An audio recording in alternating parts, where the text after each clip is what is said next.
Hello, everyone. My name is Carla.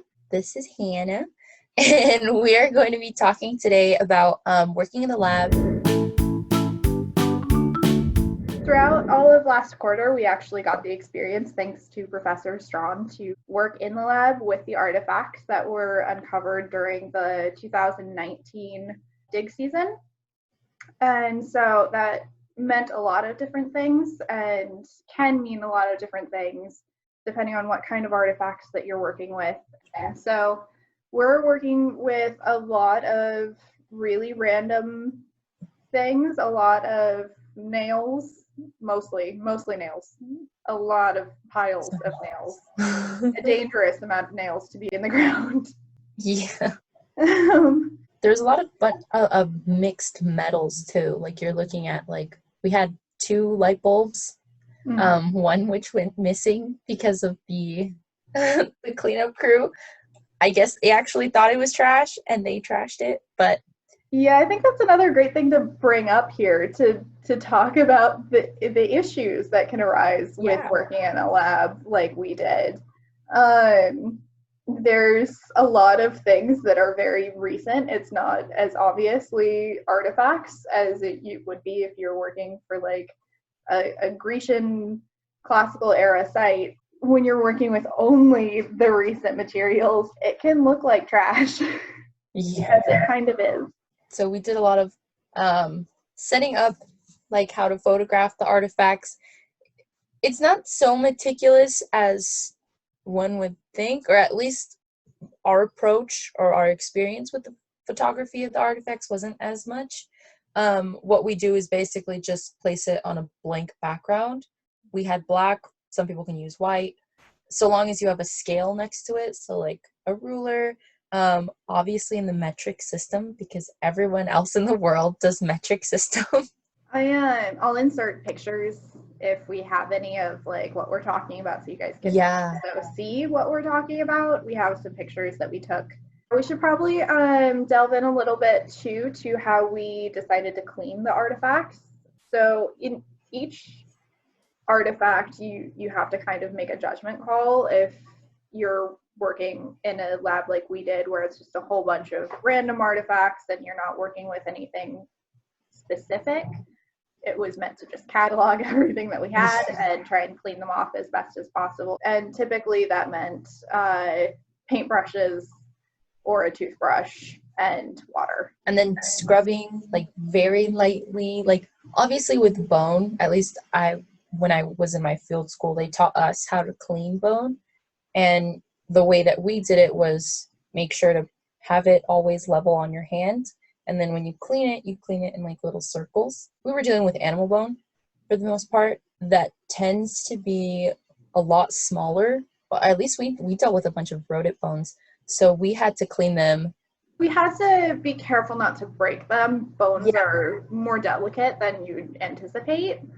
You definitely had to use your best judgment. You can use different methods for cleaning different things. So we not only had paintbrushes and toothbrushes, but we had like metal picks that Professor Strawn actually provided us. And then especially with like textiles, we had to be very careful not to undo it.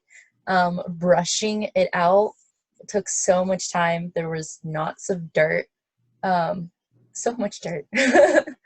Yeah. Textiles are a nightmare. I found the best method for me for cleaning it was to just smash all of the dirt clumps and then try with like a really fine, stiff, bristled paintbrush to just try and get all of the dirt out while maintaining the weaving of a string, essentially. Bone and glass was probably the easiest to clean.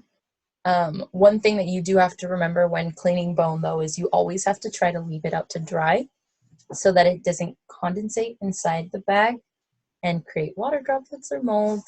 Most of the metal that we were working with was already severely corroded. You couldn't see what it was for a lot of the artifacts. A lot of the artifacts we could identify as having once been nails, but a lot of it was so heavily corroded that we couldn't even figure out what it was. And so obviously for metal, you can't use water safely usually, unless it's really, really stable. Cleaning the artifacts took I think the longest part of our time. Cataloging took only like a few seconds really per artifact or artifact grouping. Typically, archaeologists will actually spend at least double the amount of time in a lab than they do in the field, which not as exciting and is not as fun, but is still equally as important, and to make sure that all of the things that you found are properly cataloged, because archaeology is a really destructive process and you can't redo the dig after you've dug it up. So unless you're really carefully cataloging everything, there's no way that anyone's going to be able to learn anything from what you dug up, and there's no going back. Okay, so then we can go into cataloging. We had a Google spreadsheet. I'm not sure if that's normally how most cataloging would happen.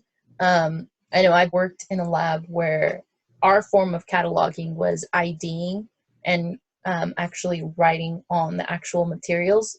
For ours, we normally identified it by locus, by excavation unit, what type it was, and we also put descriptions of what the material was, so that way we don't forget, because we're not IDing these on the actual artifact, we're IDing it on the bag that they're contained in.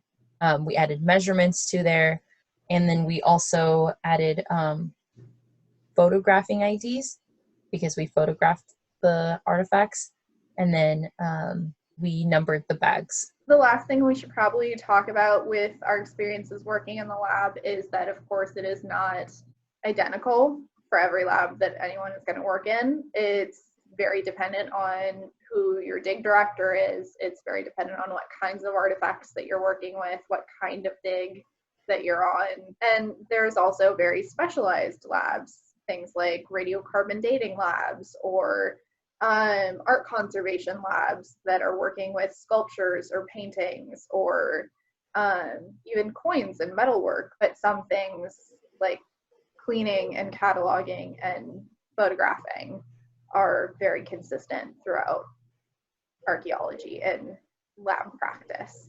Another takeaway, and the last takeaway that I would recommend is, I know in both labs that I've worked at, there was always upbeat music being played, conversations being held. So try to engage with the people that you're working with. It would make for a better environment, and B, time will pass by a lot quicker. In the field, you get very close to each other, and after that, when you're working in the lab, it's just great to still have those connections and just to have fun. Paid for by the committee to promote Professor Strawn's other courses and to allow archaeologists everywhere to return to excavating without social distancing or washing hands more than their normal once a week before the Sunday communal meal that they eat Viking style without any utensils.